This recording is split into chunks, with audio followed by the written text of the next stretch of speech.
masisimot sa ginawa ng Diyos sa cross.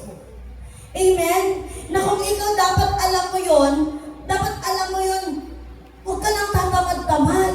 Dapat meron ka talaga, kung ikaw ba, maisip mo, Lord, grabe, nagpakamatay ka sa krus, no?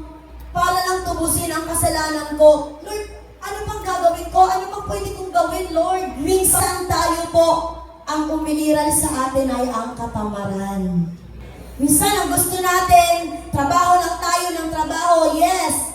Sabihin mo, hindi naman ako tamad, trabaho naman ako. Pero alam niyo po, ano po yung ginawa niyo para sa kingdom ni Lord? Ang tanong ko ngayon, may ginawa ka na ba? Pag nilay-nilayan mo ngayon, Lord, oo ano? Nung napako ka, Lord, sa krus, hindi ko kaya yun. Di ba?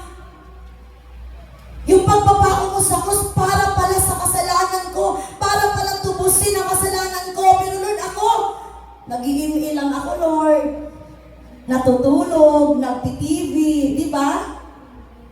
Alam nyo, mahirap yun. Kasi kung basahin natin yung 2 Thessalonians chapter 3, verse 6, sabi dyan, lumayo ka sa sino mang tao na tamad at tumangging sumunod sa tagubilin namin sa'yo. Sabi ng Thessalonian. Tingnan nyo lumayo ka sa tao. Sa taong tamad, no? Tumatanggi doon sa command, no? Sa mga tagubilin sa Kanya. Mahumayo ka doon. Ay, kayo lang.